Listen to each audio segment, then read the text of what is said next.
Now that we've created an image, let's go ahead and publish it so we can share it with others.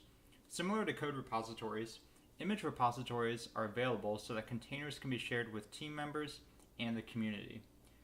All of our containers so far have been pulled automatically from Docker Hub, so we're going to go ahead and use Docker Hub in order to push our own image that we just made.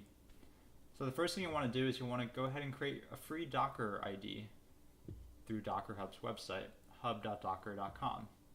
Once you've done that, go ahead and sign in online. I already have an account, so I'm going to go ahead and sign in. And notice that on Docker Hub, right here, you may not have repositories, but you can push images up to Docker Hub, and they'll be available under your Docker ID. You can also explore other images that are available, whether they be official repositories or repositories that other users have created. And notice that there's a lot of opportunity for reuse. You can get Docker images for Nginx, web applications, operating systems, and other popular applications.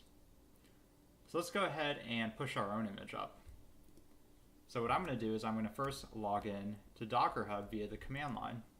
So I'm going to type in docker login, and it'll ask for my Docker ID and my password. Once login has succeeded, what we want to do is we want to take that existing image that we've built, which is going to be note-taking app version 2, and what we want to do is we want to tag that image so it's ready to be pushed to Docker Hub. So what I'm going to do is I'm going to run the docker tag command, taking the image ID, and we're going to tag this with a tag that's slightly different from what we have right here. We're going to call this my Docker ID / note-taking app version 2.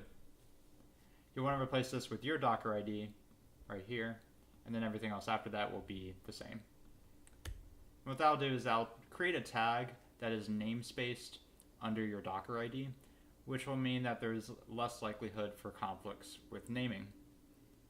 If I type in Docker images again, we should see that new tag right here underneath Docker images.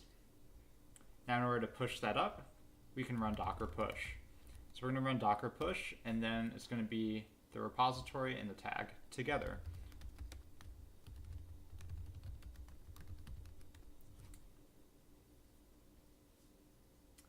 And notice that I'll push up that particular image. In this case, I've already pushed it up previously, but it should show up after a few moments in Docker Hub. So notice that it shows up right here. And I can put descriptions if I'd like to, add collaborators, and also set up a bunch of other different settings, such as webhooks, and view all my tags. And then people can also comment on this image. Now in order to test pulling this image, what we have to do in order to test it is we need to delete the original image. So what I'm going to do is I'm going to take that particular image and remove it. I can use that using the RMI command, short for remove image. I'm going to add the F flag just to force it in case, and I'm going to remove that image. So it's going to be the complete name including the version number. Now what I'm going to do is I'm going to run the container, run the image in a container.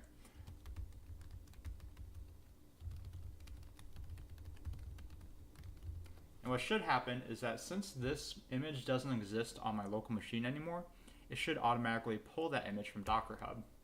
And sure enough, it does. Unable to find the image locally, pulls the image, and then runs the image as a container. I can test that by going to localhost 3000, and sure enough, I have my app running just as before.